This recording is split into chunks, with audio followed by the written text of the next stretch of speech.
आप सभी का जीनियस कोचिंग क्लासेज में स्वागत है। आज हम लोग 12th का फिजिक्स फर्स्ट पढ़ेंगे। उसमें चैप्टर नंबर 1 विद्युत आवेश तथा विद्युत क्षेत्र के बारे में अध्ययन करेंगे। पहला हेडिंग होगा आपका विद्युत आवेश।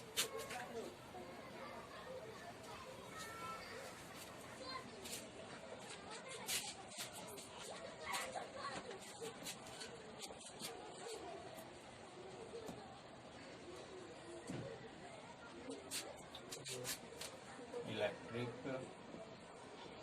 चार्ज। सबसे पहले मैं इलेक्ट्रिक चार्ज का जो है डिफिनीशन लिख देता हूं, उसके बाद से इसके बारे में मैं बताता हूं। जो वैद्युत आवेश होता है, ये वैद्युत आवेश का डिफिनीशन अब तक सही से किसी ने नहीं दिया हुआ है। इसको बस हम क्या करते हैं, प्रैक्टिकली बनाते हैं और उसके बाद से हम इसको डिफाइन करते हैं।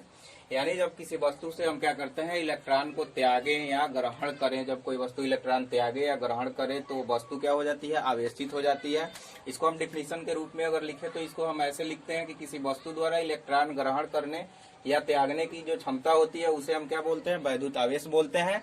अथवा एक और डिफिनीशन हम लिख रहे हैं इसके बारे में। और अब आते हैं हम विद्युत आवेश के दूसरे डिफिनीशन पे। इसका जो दूसरा डिफिनीशन है, किसी वस्तु का वह गुण जिसके कारण वह वस्तु विद्युत अथवा विद्युत चुंबकीय प्रभाव का अनुभव करता है, हम इस गुण को विद्युत आवेश कहते हैं। इसका मतलब ये हुआ कि अगर कोई वस्तु है, हम क्या करते हैं कि उसको अगर दूसरी वस्तु से रगड़ें तो उसमें क्या होता है, आकर्षण या प्रतिकर्षण बल उत्पन्न हो जाता है। यानी जो बल उत्पन्न हुआ उसी को हम क्या बोलते हैं, आवेश बोलते हैं। तो उसको लिखने का ये तरीका, हम क्या करेंगे, उसको इस तरीके से लिख देंगे, किसी वस्तु का वह गुण जिसके कारण वह वस्तु विद्युत या विद्युत चुंबकीय प्रभाव का अनुभव करता है।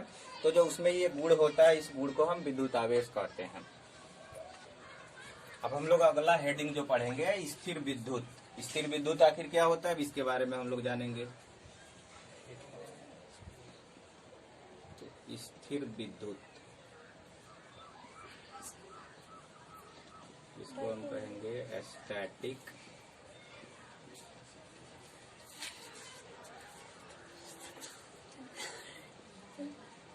इलेक्ट्रिसिटी।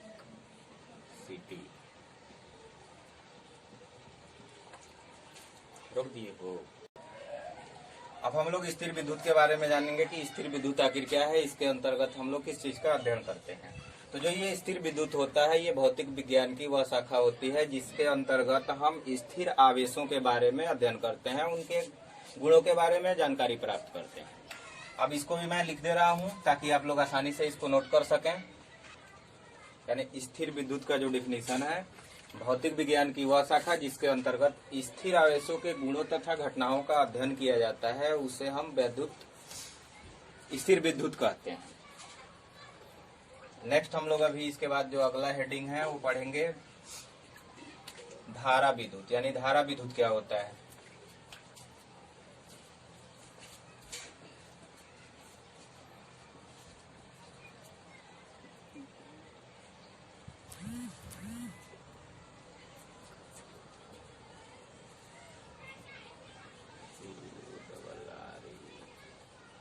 Current, electricity.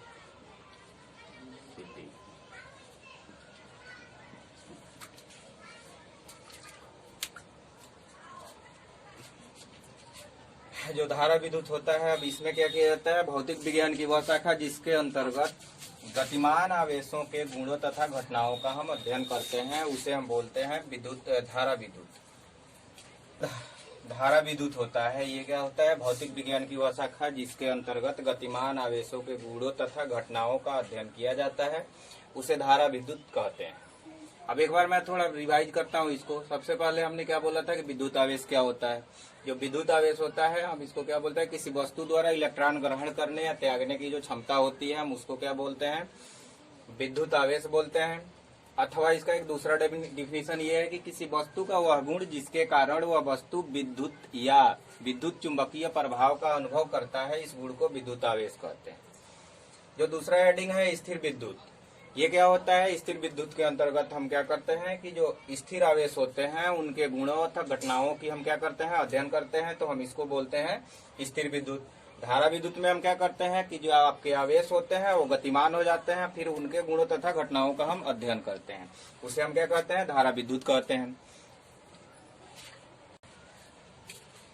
अब हम लोग आवेश के प्रकार के बारे में पढ़ेंगे कि आवेश हमारे कितने टाइप के होते हैं।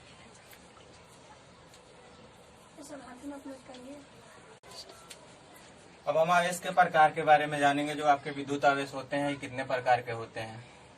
तो आपके जो हेडिंग हम बनाएंगे आवेश के प्रकार, टाइप्स ऑफ चार्जेज। अब ये जो आवेश होते हैं आपके दो प्रकार के होते हैं। अब जो आपका ये पहला आवेश होता है हम इसको बोलते हैं धन आवेश यानी पॉजिटिव चार्ज, जिसको हम लिखेंगे धन आवेश। आपका जो दूसरा आवेश होता है इसको हम बोलते हैं नेगेटिव चार्ज, इसको हम कहेंगे ऋण आवेश।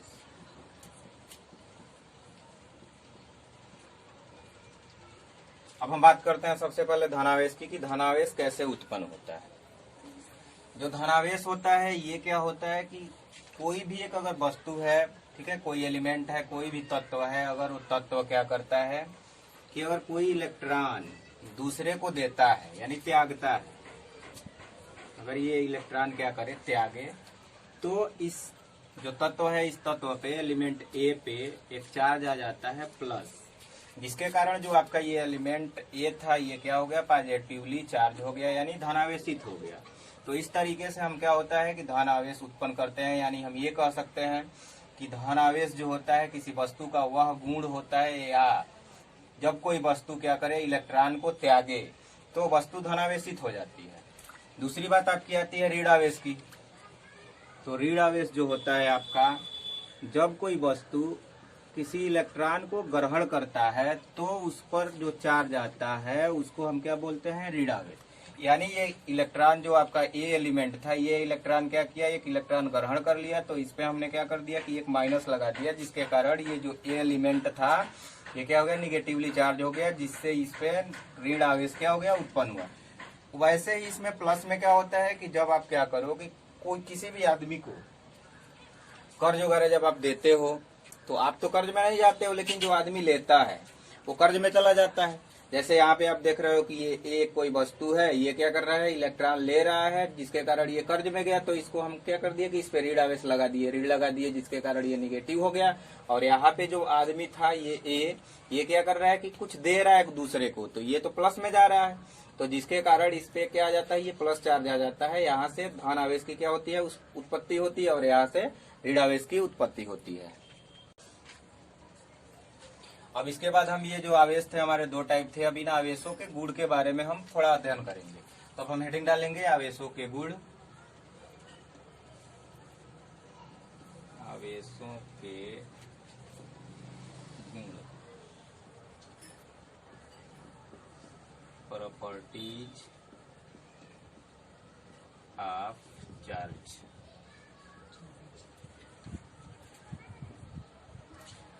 अब जो आपके ये दो आवेश होते हैं इनमें किस किस टाइप का कौन कौन सा गुण होता है उसके बारे में हम सब पढ़ेंगे बारी बारी से। तो सबसे पहला इसका जो गुण होता है, अब क्या करते हैं, यदि इसमें हम दो सेम चार्ज यानी प्लस और प्लस दोनों को अगर हम एक पास रखें तो इनके बीच क्या होता है कि हमेशा प्रतिकर्षण बल लगता है। यानी इसमें क्या होगा, प्रतिकर्षण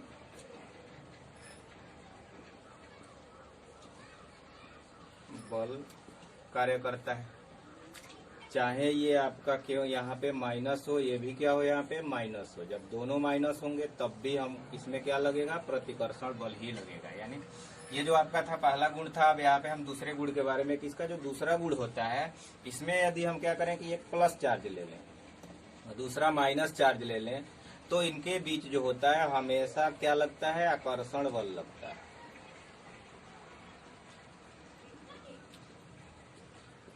आकर्षण बल यानी जो आपके आवेश होते हैं ये दो प्रकार के आवेश होते हैं। यदि हम क्या करें कि दो प्लस आवेश यानी सेम आवेश एक पास लेके आए या दो माइनस आवेश लेके आए, तो ये दोनों एक दूसरे से क्या होते हैं, दूर हटते हैं, जिसको हम क्या बोलते हैं, प्रतिकर्षण बल बोलते हैं। यदि हम क्या करें, एक प्लस आवेश लें एक माइनस आवेश लें यानी विपरीत आवेश जब लेते हैं तो उनके बीच हमेशा आकर्षण बल कार्य करता है। अब हम लोग जो अगला अपना टॉपिक है वैद्युत आवेशन के बारे में अब हम लोग पढ़ेंगे कि आखिर वैद्युत आवेशन क्या होता है। आवेशन, इलेक्ट्रिक चार्जिंग, यानी कोई एक अगर वस्तु होती है वो कैसे चार्ज होती है उसके बारे में हम लोग पढ़ेंगे। तो इसके प्रकार के बारे में सबसे पहले पढ़ेंगे। ये हमारे पास ये 3 प्रकार से होता है। जो पहला आपका टाइप है वो है घर्षण के द्वारा।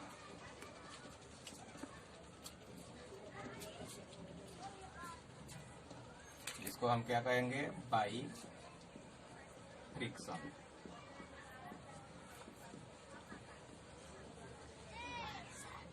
सेकेंड जो आपका होता है चालन के द्वारा, जिसको हम लोग कहेंगे बाई कंडक्शन। और एक आपका जो आपका तीसरा होता है ये होता है प्रेरण द्वारा। प्रेरण द्वारा इसको हम कहेंगे बाई इंडक्शन। अब हम बारी बारी से सारे सबको समझेंगे, उसके बाद से आगे बढ़ेंगे। तो हम सबसे पहले हेडिंग डालते हैं घर्षण द्वारा। यानी घर्षण द्वारा कैसे कोई वस्तु आवेशित हो जाता है उसके बारे में अब हम लोग जानेंगे। इसमें हम क्या करते हैं कि दो वस्तुएं लेते हैं और दोनों अनावेशित होती हैं। दोनों में से किसी पे चार्ज कुछ भी नहीं होता है, अनावेशित। ये हो गई आपकी वस्तु ए, ये हो गई वस्तु बी, ये भी अनावेशित है। जब हम क्या करते हैं कि इन दोनों वस्तुओं को आपस में हम रगड़ते हैं,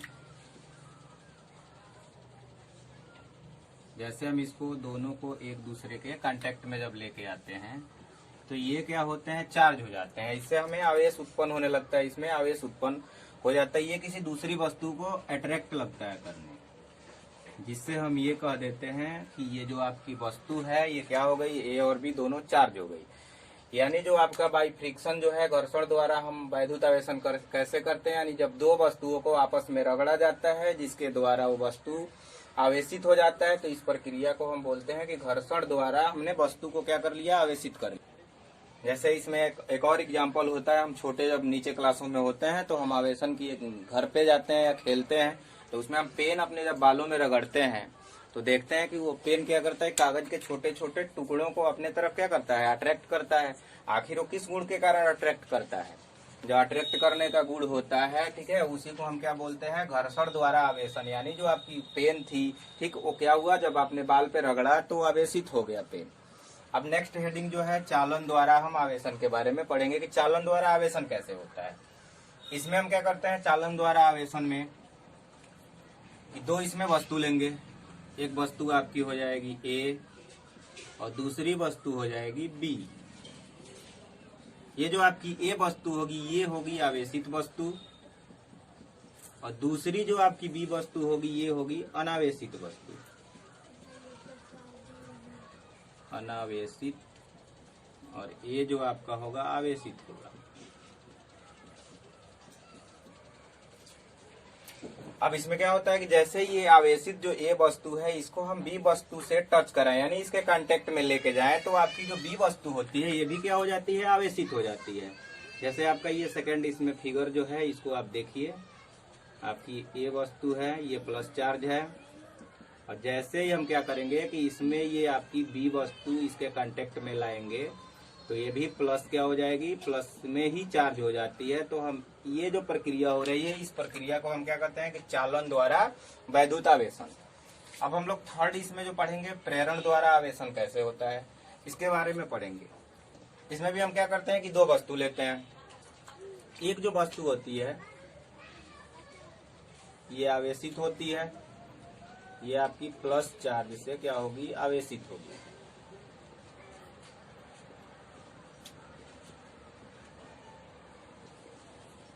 आवेशित। और आपकी इसमें एक दूसरी वस्तु जो होगी बी, ये अनावेशित होगी। इस पे कोई आवेश नहीं होगा, इस पे आवेश होगा। अब हम क्या करते हैं इसमें कि प्रेरण द्वारा जो आवेशन होता है, इसमें ये जो ए वस्तु है बी वस्तु के कांटेक्ट में नहीं लेके जाते हैं। इसमें जैसे इसके हम पास इसको जब लेके जाते हैं तो ये जो आपकी बी वस्तु है इस पे इसका अपोजिट यानी विपरीत चार्ज इस पे उत्पन्न होता है। यदि इस पे प्लस है तो इसके किनारों पे आपका क्या हो जाता है, माइनस चार्ज उत्पन्न हो जाता है ऐसे। तो हम इस प्रक्रिया को क्या बोलते हैं, प्रेरण द्वारा आवेशन। अब हम क्या करेंगे कि इस तीनों को मैंने एक बार और तीनों को हम क्या कर रहे हैं, बता दे रहे हैं, समझा रहे हैं। इसको थोड़ा ध्यान से समझेंगे तीनों चीजों में आखिर अंतर क्या है। सबसे पहले जो था घर्षण द्वारा विद्युत आवेशन, यानी कोई वस्तु है जिसको हम क्या करेंगे कि अगर एक दूसरे में क्या करें, रगड़ें तो वस्तु आवेशित हो जाती है, उसको हम क्या बोलते हैं, घर्षण द्वारा आवेशन। दूसरा क्या है, चालन द्वारा आवेशन। चालन द्वारा आवेशन में जो आपकी एक वस्तु होगी वो ऑलरेडी पहले से ही चार्ज होगी, उस पर कुछ आवेश होगा। दूसरी वस्तु अनावेशित होगी, उसमें कोई चार्ज नहीं होगा। जब हम क्या करेंगे कि जो पहली वस्तु है, इस पहली वस्तु को दूसरी वस्तु के कांटेक्ट में लेके जाना है, इसको इसमें टच कराना है। जैसे ही आप टच कराएंगे तो इस पे कुछ जो प्लस चार्ज होंगे इस पे भी चले जाएंगे, जिससे ए और बी दोनों क्या हो जाएंगी, पॉजिटिवली चार्ज हो जाती हैं। तीसरा क्या होता है, प्रेरण द्वारा आवेशन। प्रेरण द्वारा आवेशन में हमें दो वस्तु लेना है, एक आवेशित वस्तु लेना है, दूसरा अनावेशित वस्तु लेना है। इसमें ये होगा कि जैसे ही आप आवेशित जो वस्तु होगी, अगर ये धन चार्ज इस पे है, इसको आप दूसरे वस्तु के पास लेके जाएंगे तो दूसरे वस्तु पे ऑटोमेटिक ऋण चार्ज उत्पन्न हो जाता है, जिस प्रक्रिया को हम कहेंगे प्रेरण द्वारा आवेशन। अब हम लोग अगला जो हेडिंग पढ़ेंगे, आवेश के मात्रक के बारे में अब हम लोग पढ़ेंगे कि आवेश का मात्रक क्या होता है। आवेश का मात्रक,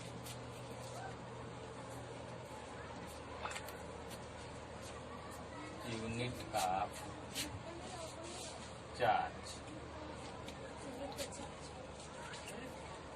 अब जो ये आवेश का मात्रक होता है हम लोग इसके बारे में अब अध्ययन करेंगे। ये कहाँ से हम निकालें, कैसे फाइंड करते हैं। तो सबसे पहले हम चले जाते हैं आवेश का मात्रक निकालने के लिए अपने हाई स्कूल के फार्मूले पे।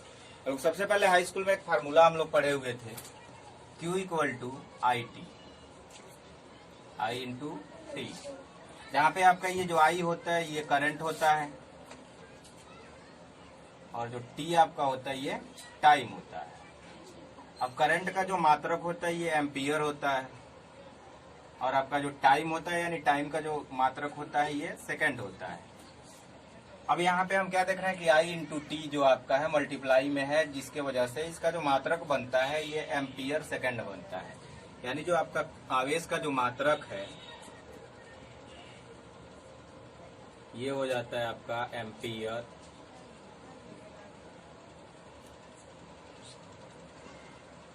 सेकंड।